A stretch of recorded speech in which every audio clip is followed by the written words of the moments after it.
عبدیت اور عبودیت، بندہ اپنے آپ کو اللہ کے سپرد کر دے، بندہ اپنے آپ کو عاجز بنا لے، یعنی بندگی وہ اگر وہ نماز کے باہر بھی رہے تو وہ اپنے آپ کو حقیر تصور کرے، حقیر تصور کرے، تکبر نہ کرے۔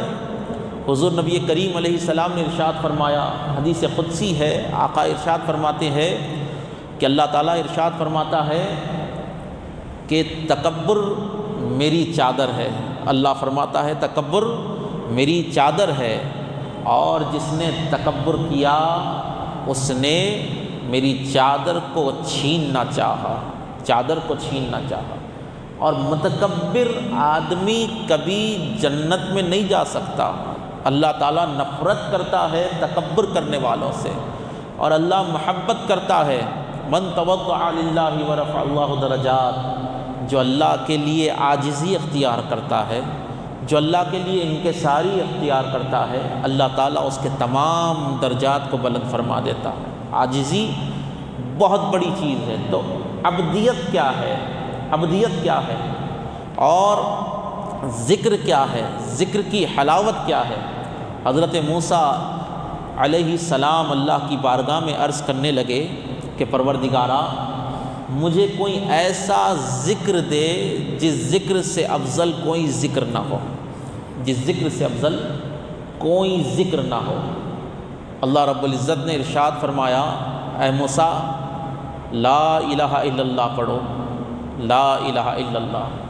حضرت موسیٰ علیہ السلام نے عرض کی کہ پروردگارا یہ تو ساری مخلوق پڑھتی ہے، سب انسان یہ پڑھتے ہیں لا الہ الا اللہ، سب پڑھتے ہیں۔ اللہ رب العزت نے ارشاد فرمایا کہ موسیٰ ترازو میں دو پلڑے ہوتے ہیں، ترازو میں دو پلڑے ہوتے ہیں، ایک پلڑے میں اگر زمین و آسمان اور جو کچھ ہے وہ رکھ دیا جائے، اور دوسرے پلڑے میں لا الہ الا اللہ رکھ دیا جائے تو لا الہ الا اللہ کا پلڑا بھاری ہو جائے گا۔ یہ کیفیت اللہ کے ذکر میں ہے۔ بندہ جب اللہ کا ذکر کرتا ہے اور ذکر کی حلاوت اس کے قلب تک اتر جاتی ہے، وہ تو خاموش ہو جاتا ہے، اس کی زبان خاموش ہو جاتی ہے، لیکن اس کی دھڑکنیں، اس کی سانس سانس میں اللہ کا ذکر جاری رہتا ہے۔ تب جا کر اس کا چلنا بھی عبادت ہو جاتا ہے، اس کا بیٹھنا، بولنا، سننا سب عبادت ہو جاتا ہے، اس کا کھانا پینا، تجارت، ہر شے اس کی عبادت ہو جاتی ہے۔ فرمایا وما خلقت الجن والانس الا لیعبدون، کہ ہم نے جنات کو اور انسان کو اپنی عبادت کے لیے پیدا فرمایا، اپنی عبادت کے لیے پیدا فرمایا۔ دنیا میں ہم آئے ہیں، آپ کے سامنے پوری تاریخ نظر آتی ہے، پوری تاریخ آپ کے سامنے نظر آتی ہے۔ کامیابی کیا ہے؟ میں آپ سے سوال کر رہا ہوں کہ کامیابی کسے کہتے ہیں؟ چند لوگوں کا ذہن کہے گا کہ دولت کما لینا کامیابی ہے، چند لوگ کہیں گے کہ حکومت حاصل کر لینا کامیابی ہے، جی چند لوگ سمجھیں گے کہ شہرت پا لینا کامیابی ہے۔ میں آپ کو بتاتا ہوا چلوں، دولت کمانا اگر کامیابی ہوتا، دولت کمانا اگر کامیابی ہوتا، خزانے بھرنا اگر کامیابی ہوتی، تو اللہ کے نبی علیہ السلام نے ارشاد فرمایا قارون کے پاس اتنا مال تھا، اتنی دولت تھی، اس کے خزانوں کی چابیوں کا گچھا اتنا بڑا تھا کہ جس کو 80 نوجوان اٹھا نہیں سکتے تھے، اتنا خزانہ اس کے پاس تھا۔ کیا ہوا؟ وہ اور اس کی دولت اس کے ساتھ زمین میں دھسا دی گئی ہے۔ تو معلوم یہ ہوا کہ دولت مند ہونا یہ نجات نہیں ہے، یہ انسان کا عروج نہیں ہے، انسان کی کامیابی نہیں ہے۔ حکومت حاصل کر لینا، فاتح عالم بن جانا، یہ کامیابی ہے۔ سکندر اعظم پوری دنیا پر جس نے حکومت کی، جس نے دنیا کے کونے کونے میں اپنی فتوحات کے جھنڈے گاڑے تھے، جب وہ انتقال کر رہا تھا تو اس نے کہا تھا کہ میرے ہاتھ میرے کفن کے باہر رکھنا۔ کہاں رکھنا؟ میرے ہاتھ میرے کفن کے باہر رکھنا، تاکہ لوگ سمجھ جائیں، لوگ یہ دیکھ لے کہ اتنا بڑا بادشاہ اس دنیا سے جا رہا ہے تو خالی ہاتھوں کے ساتھ جا رہا ہے، خالی ہاتھوں کے ساتھ جا رہا ہے۔ تو بادشاہت انسانیت کا عروج نہیں ہے، انسانیت کی کامیابی نہیں ہے۔ بادشاہت کرنا، حکومتیں کرنا انسانیت کی معراج نہیں ہے۔ آگے آئیے، نماز پڑھنا، روزہ، زکوٰۃ، حج، عبادت کرنا، صرف عبادت کرنا، اس میں کامیابی نہیں ہے۔ اگر صرف عبادت کرنا اگر کامیابی ہوتی تو ابلیس نے 60 کروڑ سال تک سجدے کیے تھے۔ کتنے کیے تھے؟ 60 کروڑ سال تک سجدے کیے تھے۔ ایسا کوئی خطہ نہیں زمین کا جس پر اس نے سجدہ نہیں کیا، لیکن کیا ہوا؟ وہ مردود ہو گیا۔ تو کامیابی کس چیز میں ہے؟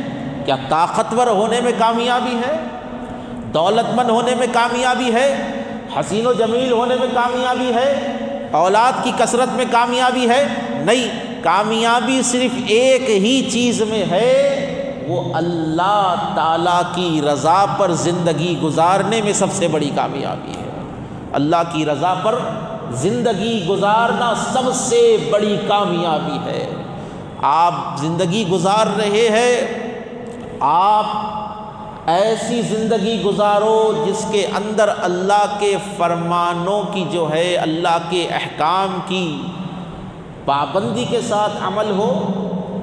آپ نبی کریم علیہ الصلاۃ والسلام میں اپنی زندگی گزارو۔ آپ جو ہے ہمیشہ اللہ تعالیٰ کے ذکر میں اپنی زندگی گزارو۔ کیا ہوگا؟ یہ کامیابی والی زندگی ہوگی، کامیابی والی زندگی ہوگی۔ اور عبادت دو قسم کے لوگ کرتے ہیں، ایک وہ لوگ ہیں جو دکھاوے کے لیے کرتے ہیں، ایک وہ لوگ ہیں جو اللہ کے لیے کرتے ہیں، اللہ کے لیے کرتے ہیں۔ ہر وہ عمل جو اللہ کے لیے کیا جاتا ہے سب سے بہترین عمل ہوتا ہے، سب سے بہترین عمل ہوتا ہے۔ اللہ کے نبی علیہ السلام نے ارشاد فرمایا، لا تقبل الصلاۃ الا بحضور القلب۔ ارشاد فرمایا، یہ دل جب تک حاضر نہ ہو تمہارے سجدے قبول ہونے والے نہیں ہیں، یہ دل جب تک حاضر نہ ہو تمہاری نمازیں قبول ہونے والی نہیں ہے۔ اور مولا علی شیر خدا ارشاد فرماتے ہیں کہ غلاموں والی نماز نہ پڑھو، تاجروں والی نماز نہ پڑھو۔ کسی نے عرض کیا کہ مولا غلاموں والی نماز کیا ہوتی ہے؟ ارشاد فرمایا، جہنم کے خوف میں نماز پڑھنا یہ غلاموں والی نماز ہے۔ جہنم سے ڈر کر نماز پڑھ رہے ہو، جہنم کے خوف سے نماز پڑھ رہے ہو، یہ غلام کی طرح کانپ کر پڑھ رہے ہو۔ کہا کہ تاجروں والی نماز، بزنس مین والی نماز کیا ہوتی ہے؟ ارشاد فرمایا کہ جنت کی لالچ میں جو نماز پڑھی جائے وہ تجارت والی نماز ہے۔ جنت کی لالچ میں، جنت کے حصول میں، جنت کی خواہشات میں، جنت کی نعمتوں کی لالچ میں جو سجدے کیے جاتے ہیں وہ تجارت والی نماز ہے۔ بزنس کر رہے ہیں آپ، بزنس کر رہے ہیں۔ کہا کہ مولا پھر نماز کیسی پڑھے؟ مولا علی شیر خدا نے ارشاد فرمایا، عاشقوں والی نماز پڑھو۔ کون سی پڑھو؟ عاشقوں والی نماز پڑھو۔ کہا کہ یا علی عاشقوں والی نماز کیسی ہوتی ہے؟ ارشاد فرمایا، جس میں نہ جنت کی خواہش ہوتی ہے، جس نماز میں نہ جہنم کا خوف ہوتا ہے، وہ نماز، وہ سجدے، وہ رکوع، وہ قیام صرف اللہ کو راضی کرنے کے لیے ہوتا ہے، اللہ کی رضا کے لیے ہوتا ہے۔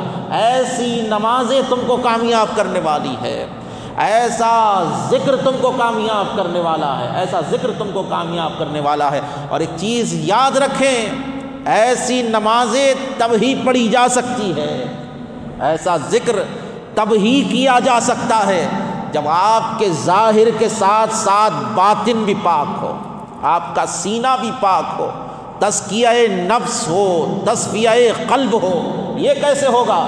اللہ کے نبی علیہ الصلوۃ والسلام نے ارشاد فرمایا دنیا میں ہر چیز کو پاک کرنے کے لیے کوئی چیز ہے، اور دلوں کو پاک کرنے کے لیے، دلوں پر سے دنیا کا میل ہٹانے کے لیے، دلوں پر سے دنیا کی آلودگی کا زنگ ہٹانے کے لیے لا الہ الا اللہ کہتے رہو، اللہ کا ذکر کرتے رہو، اللہ کا ذکر کرتے رہو۔ اور اللہ تعالیٰ نے قرآن مقدس میں ارشاد فرمایا الا بذکر اللہ تطمئن القلوب، کہا کہ آگاہ ہو جاؤ اللہ ہی کے ذکر میں دلوں کا اطمینان ہے، اللہ ہی کے ذکر میں دلوں کا بے قرار، دلوں کا قرار ہے۔ آج ہر انسان جو ہے پریشان ہے انسان۔ کیوں پریشان ہے؟ کمانے کے بعد بھی پریشان ہے، خوش ہونے کے بعد بھی پریشان ہے، ہر چیز ہونے کے بعد بھی پریشان ہے، صحت حاصل ہونے کے بعد بھی پریشان ہے، جی سب کچھ اس کے پاس ہے، لیکن اس کا دل اطمینان میں نہیں ہے، وہ کہیں نہ کہیں کشمکش میں ہے۔ کامیابی یہ نہیں کہ آپ دنیا دار ہو جائے، دنیا پوری آپ کے قدموں میں آ جائے، کامیابی یہ ہے کہ آپ کا قلب جو ہے اطمینان میں رہے، آپ کا قلب تشفی بخش رہے۔ وہ کب ہوتا ہے؟ الا بذکر اللہ تطمئن القلوب، اللہ ہی کے ذکر میں بے قرار دلوں کا قرار ہے۔ آج وہ لوگ جو سکون تلاش کر رہے ہیں، آج وہ لوگ جو اپنی زندگی کا حاصل کلام پوچھنا چاہتے ہیں، میں ان سے کہنا چاہتا ہوں کہ اللہ کے ذکر میں لگ جاؤ، دل جب پاک ہوں گے تو سجدوں میں بھی لذت آ جائے گی، سجدوں میں بھی لذت آ جائے گی۔ زندگی کا لمحہ جو ہے بڑا کامیاب نظر آئے گا جب آپ اس مقام پہ آ جائیں کہ آپ کا دل پاک ہو جائے۔ آپ کا نفس کیا ہے؟ برائی کی دعوت دیتا ہے، نفس امارہ جو ہوتا ہے وہ برائی کی طرف لے جاتا ہے، وہ کفر کی طرف لے جاتا ہے۔ تو کہا کہ نفس کی خواہشات میں مت جاؤ، سب سے بری بلا کیا ہے؟ نفس کی خواہشوں کی پابندی کرنا، نفس کی خواہشوں کی پابندی کرنا۔ مولا علی شیر خدا فرماتے ہیں مجھے جنت میں بیٹھنے سے زیادہ مسجد میں بیٹھنا پسند ہے۔ کسی نے عرض کی کہ مولا جنت تو ایک نعمت ہے، آپ وہاں بیٹھنے سے مسجد میں بیٹھنا پسند کرتے ہیں، یہ کس لیے؟ تو آپ نے ارشاد فرمایا کہ اگر جنت میں بیٹھوں گا تو میرا نفس خوش ہوگا، میرا نفس خوش ہوگا، اور مسجد میں بیٹھوں گا تو میرا رب خوش ہوگا، میرا رب خوش ہوگا۔ آج کتنے مسلمان ہیں جس کا تعلق مسجدوں سے رہا؟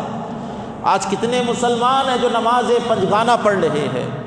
بڑے افسوس سے کہنا پڑ رہا ہے ہماری صفیں جمعہ کے دن بھرتی ہے، ہماری مسجدیں جمعہ کے دن بھرتی ہے، ٹیرس بھر جاتے ہیں، گراؤنڈ فلورز بھر جاتے ہیں۔ بتائیے یہ مسلمان دوسرے دن کہاں پر ہوتے ہیں؟ یہ مسلمان جمعہ کے دن عصر کی نماز میں کہاں پر ہوتے ہیں؟ بتائیے آپ نمازوں کو چھوڑ کر، اللہ کے ذکر کو چھوڑ کر ایسی دنیا کے پیچھے پڑے ہوئے ہیں جو بڑی حقیر شے ہے۔ حضور نبی کریم علیہ الصلوۃ والسلام مسجد میں کئی جو ہے سو دیر سے نہیں تھے، کچھ وقت گزر گیا۔ حضرت ابو ہریرہ رضی اللہ تعالیٰ عنہ حضور کو ڈھونڈتے ہوئے نکلے، جب دیکھے کہ حضور ایک جگہ سے تنہا جا رہے ہیں، حضرت ابو ہریرہ حضور کے پیچھے ہو گئے، سرکار کے پیچھے ہو گئے۔ حضور نے ارشاد فرمایا کہ ابو ہریرہ کیا ہوا؟ کہا کہ یا رسول اللہ ہم نے آپ کو مسجد میں نہ پایا تو آپ کی تلاش میں ہم نکل گئے، آپ کو ڈھونڈتے ہوئے نکل گئے۔ کہا کہ میرے ساتھ چلو۔ حضور آگے آگے، حضرت ابو ہریرہ پیچھے پیچھے۔ تھوڑی دور گئے تو ایک گھڑ پڑا ہوا تھا، کچرے کی کنڈی تھی، جہاں پر کچرا کوڑا ڈالا جاتا تھا، وہاں پر ایک کتا پڑا ہوا تھا مرا ہوا، اور جس کے پاس سے بے حد بدبو آ رہی تھی۔ اللہ کے نبی علیہ السلام نے ارشاد فرمایا کہ ابو ہریرہ کوئی اس کتے سے بھی محبت کر سکتا ہے؟ کوئی اس کتے سے محبت کر سکتا ہے؟ کہا کہ یا رسول اللہ کوئی بے وقوف ہی ہوگا، کوئی پاگل ہی ہوگا جو اس کتے سے محبت کرے، اس کی بدبو دیکھے۔ اس کتے سے محبت کرنے والا کوئی پاگل شخص ہوگا۔ اللہ کے نبی نے ارشاد فرمایا کہ دنیا اس کتے سے بھی زیادہ حقیر ہے، دنیا اس کتے سے بھی زیادہ بدتر ہے۔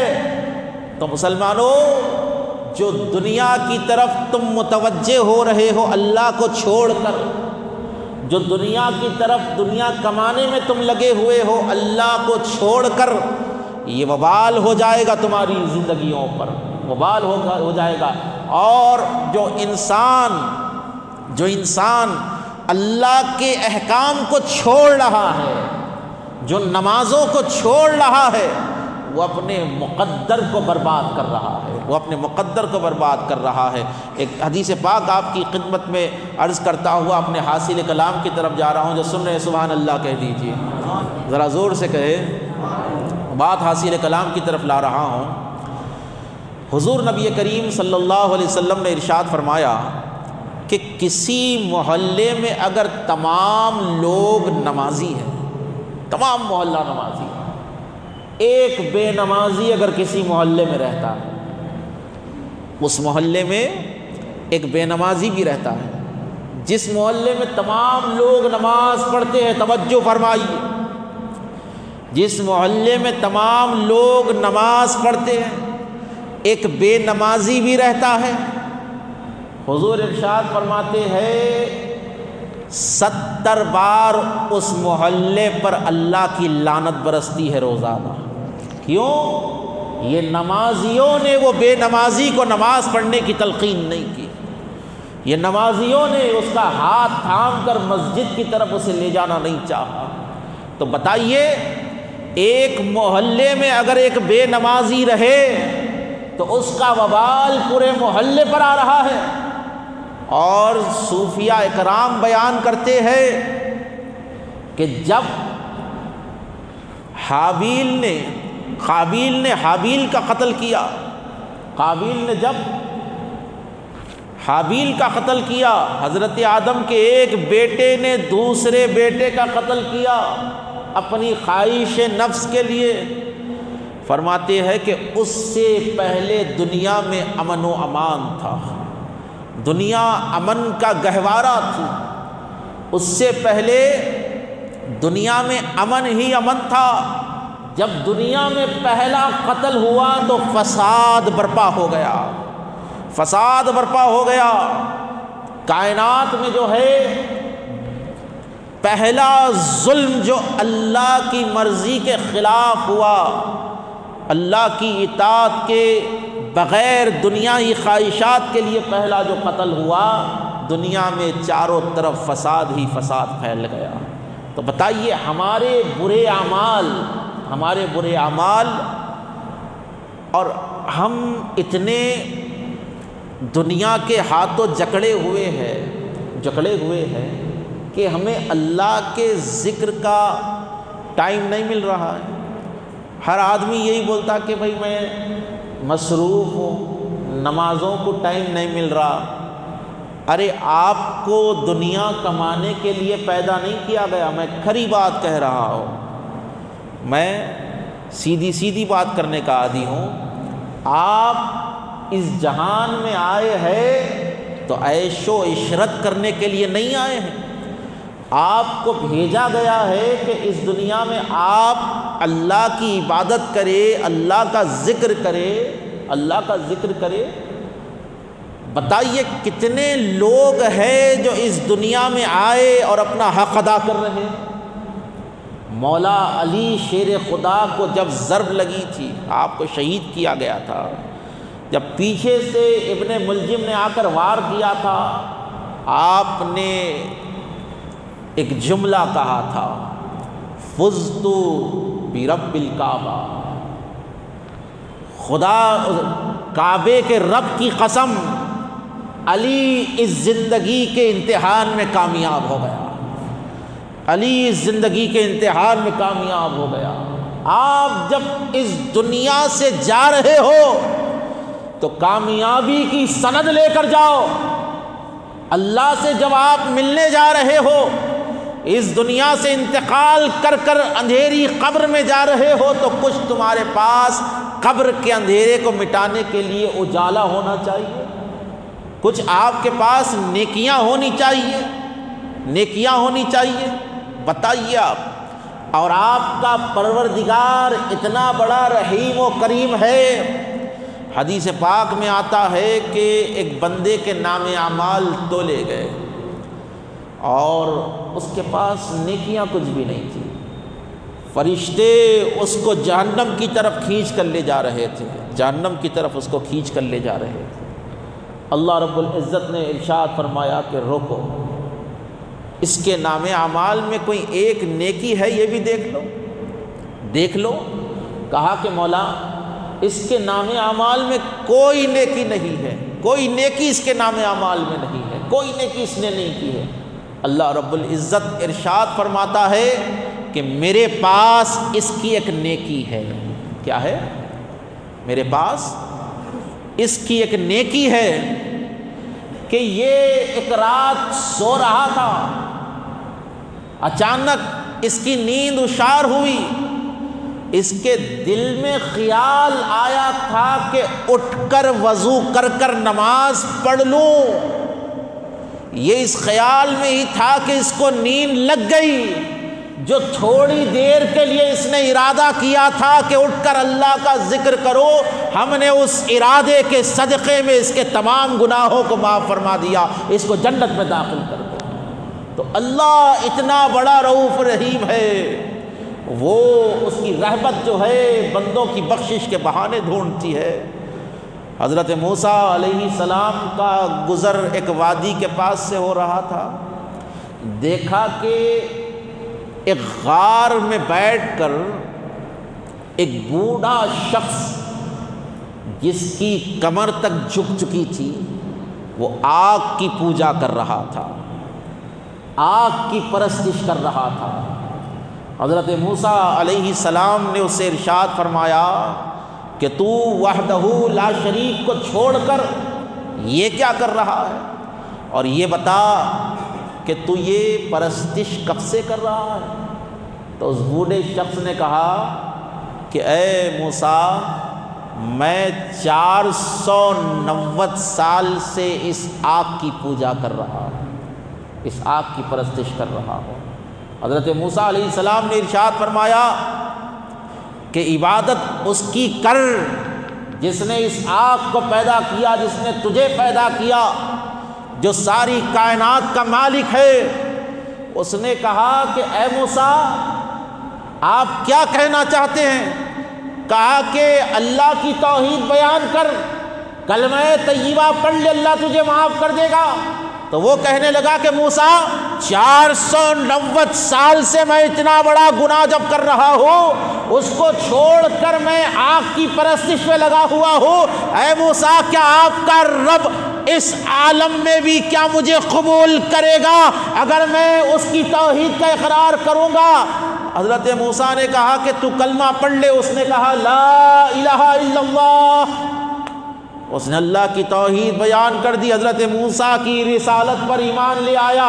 ہاتف غیبی سے صدا آتی ہے کہ اے موسیٰ، ہم نے اس کے تمام گناہوں کو معاف فرما دیا، ہم نے اس کے تمام گناہوں کو معاف فرما دیا ہے۔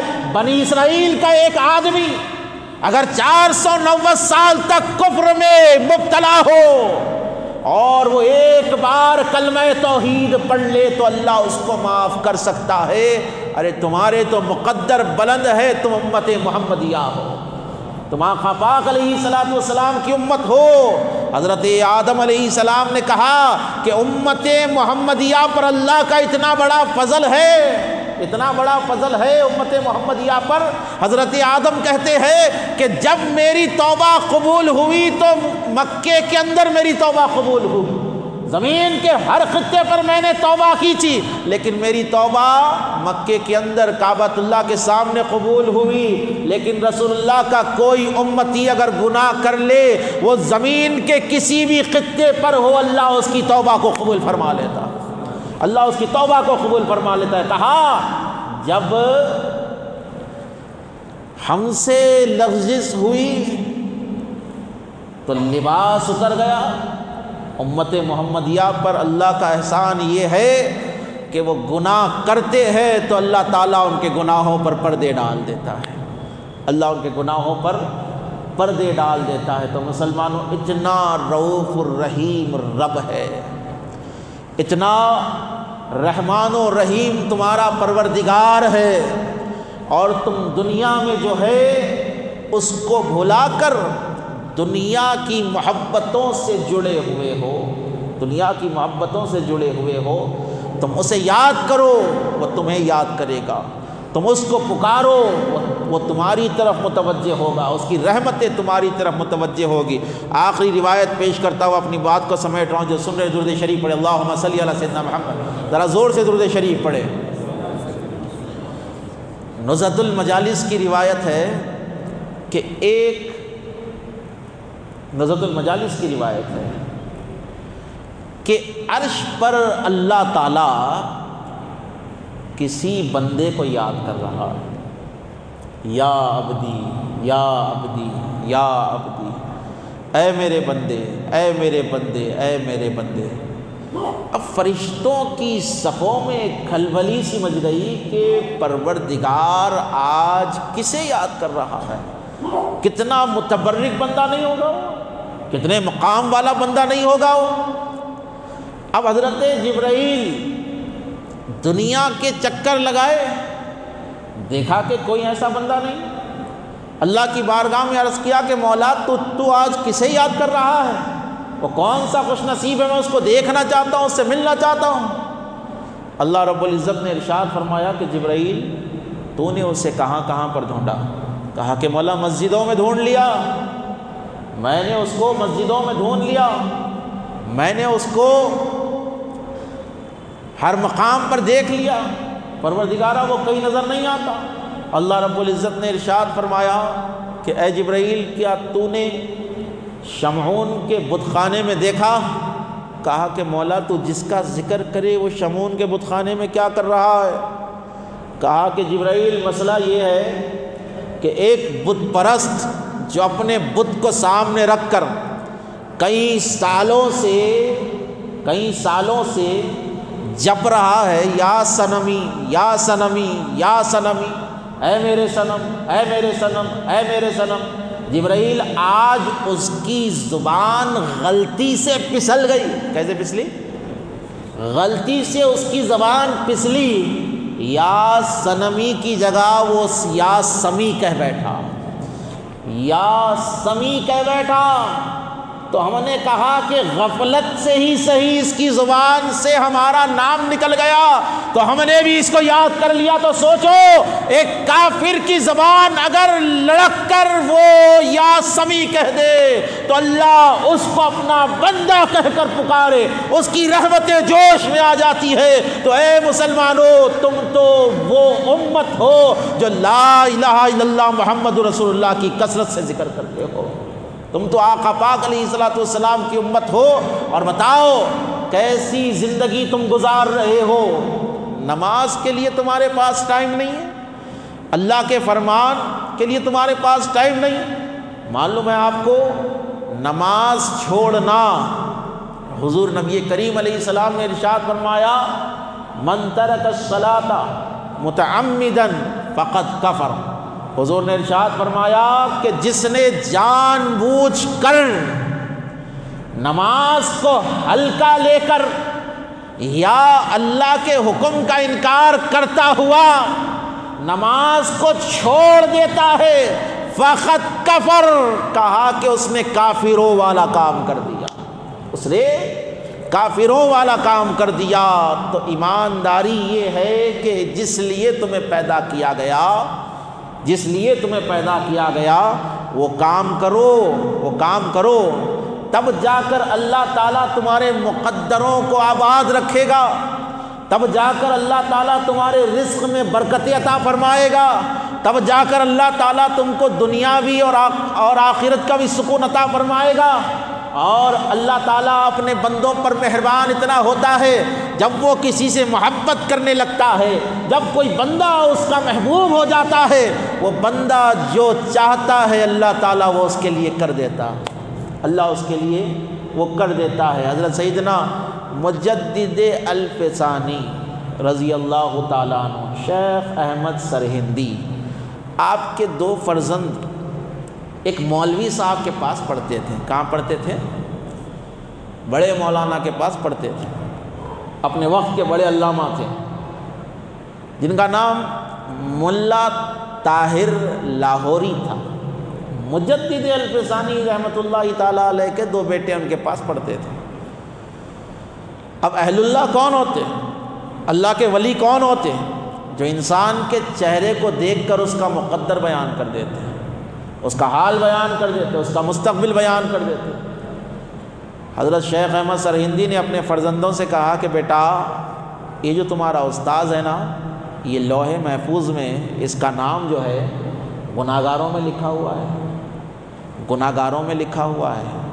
بچوں نے کہا کہ بابا یہ ہمیں پڑھانے والے ہیں، کیوں گناہگار رہے؟ آپ ان کے لیے دعا کر دیجئے. کہا کہ بیٹا یہ تقدیر مبرم ہے. تقدیر کی 2 قسمیں ہوتی ہیں، ایک تقدیر معلق، ایک تقدیر مبرم. معلق دعاؤں سے بدل سکتی ہے، مبرم فیصلہ اٹل ہوتا ہے. بچوں نے کہا کہ بابا اللہ نے آپ کو اتنا بڑا منصب ولایت دیا ہے، آپ کوشش تو فرمائیے. ہم نہیں چاہتے کہ ہمارا استاذ میدان محشر میں گناہگاروں میں اٹھے.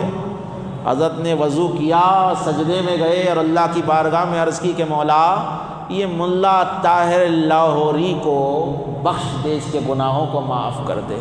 نگاہ ولایت کھلنا ہی تھا، نگاہ ولایت کھلنا ہی تھا کہ آپ نے اپنے دل کی آنکھ سے دیکھا کہ ایک ہاتھ قلم لوح محفوظ کی طرف گیا جہاں پر لکھا ہوا تھا ھذا شقی، اس کو میٹ دیا گیا اور لکھ دیا گیا ھذا سعید. جہاں پر گنہگار لکھا ہوا تھا اس کو نیکی میں تبدیل کر دیا. تو معلوم کیا ہوا؟ اہل اللہ کی نگاہ ہے. اور جب بندہ اللہ تعالیٰ کی عبادت کمال کے ساتھ کرتا ہے، اللہ تعالیٰ کے احکام کی فرما برداری کرتا ہے، رسول کی سنت کا عامل بن جاتا ہے، تو اللہ تعالیٰ اس کو اس کی زبان پر لفظ کن جاری فرما دیتا ہے. جب وہ دعا کرتا ہے تو اللہ اس کی دعا کو رد نہیں کرتا، اللہ اس کی دعا کو رد نہیں کرتا. تو آج ہمیں سمجھنا چاہیے کہ ہم مسلمان صرف حلیے سے ہے، نام سے ہے. مسلمان کیسے ہو؟ مسلمان وہ ہے جس کا ظاہر اور باطن دونوں پاک ہو، ظاہر و باطن دونوں پاک ہو. پچھلا جمعہ آپ نے ماشاءاللہ سے دوستی کے اوپر بہترین تقریر سماعت فرمائی. بہترین تقریر، اب بہترین اس لیے بول رہا ہوں کہ میں بولا اس لیے بہترین نہیں ہے، اللہ کے کلام سے، رسول اللہ کی حدیث سے ثابت کیا گیا، اسی لیے بہترین، اس لیے بہترین ہے. تو مسئلہ یہ ہے کہ اچھوں کی سنگت اختیار کرو، اچھوں کی سنگت اختیار کرو. ایک حدیث پاک آپ کی خدمت میں عرض کر رہا ہوں، جو سن رہے ہیں سبحان اللہ کہہ دیجیے. حضرت فضالہ رضی اللہ تعالیٰ عنہ اپنے ایمان لانے کا واقعہ بیان کرتے ہیں. سنگت اور سرکار کا کرم. حضرت فضالہ کہتے ہیں کہ میں حضور کی تبلیغ دین سے اور اسلام سے بڑی دشمنی کیا کرتا تھا، اور میں اتنا بڑا اسلام کا دشمن بن چکا تھا کہ میں نے یہ سوچ لیا کہ جب محمد مجھے تنہا مل جائیں گے میں کام تمام کر دوں گا. نعوذ باللہ. حضرت فضالہ کہتے ہیں کہ ایک دن حضور نبی کریم کعبے کا طواف کر رہے تھے، تو میں نے ارادہ کر لیا کہ یہ تنہا ہے، آج میں ان کا کام تمام کر دوں. وہ کہتے ہیں کہ میں نے اپنے آستین میں خنجر کو چھپا لیا اور کعبے کے کونے پر کھڑا ہو گیا تاکہ محمد جب ایسے آئیں تو میں ان کا قتل کر دوں. نعوذ باللہ. فضالہ کہتے ہیں کہ جب حضور ایسے پلٹ کر آ رہے تھے اور جب سرکار سامنے آئے، میرا حضور سے سامنا ہوا، تو حضور نے ارشاد فرمایا فضالہ کیا اب بھی وہ وقت نہیں آیا کہ تو اللہ کی طرف آ جائے؟ مجھ پر کب کبھی طاری ہو گئی. وہ کہتے ہیں کہ رسول اللہ نے اپنا دستے کرم میرے سینے پر رکھا. کہاں پر رکھا؟ میرے سینے پر رکھا اور دعا کی کہ مولا فضالہ کو اپنے محبوب کے غلاموں میں شامل کر لے، فضالہ کا سینہ ایمان سے بھرپور کر دے۔ وہ کہتے ہیں کہ بے ساختہ میری زبان سے کلمہ توحید نکلا۔ تو میاں سب سے پہلی شرط یہ ہے کہ آپ عبادت گزار بنے، اس سے پہلے آپ اپنے سینوں کو پاک کریں، آپ اپنے دلوں کو پاک کریں۔ دلوں کو پاک کیسے کریں؟ اللہ کا ذکر کثرت سے کرتے رہے، اللہ کا ذکر کثرت سے کرتے رہے۔ دنیا ختم ہونے والی ہے، موت واقع ہونے والی ہے۔ کوئی یہ نہیں بول سکتا کہ میں 100 سال جیوں گا، 150 سال جیوں گا، 500 سال جیوں گا۔ جتنا بھی جیو تو جانا ہے، تو اس سے پہلے آپ اپنا تصفیہ قلب کر لے۔ اللہ کی بارگاہ میں دعا ہے کہ مولا تعالیٰ مجھے بولنے سے زیادہ اس پر عمل کرنے کی توفیق عطا فرمائے۔ اللہ اس بزم کو آنے جانے سننے سنانے والوں کو حاسدین کی حسد سے محفوظ فرمائے، جابرین کے جبر سے محفوظ فرمائے، منافقین کی منافقت سے محفوظ فرمائے۔ وآخر دعوانا والحمدللہ رب العالمین۔ جو حضرات سنت ادا نہیں کرے وہ حضرات سنت ادا کر لیں، اور انشاءاللہ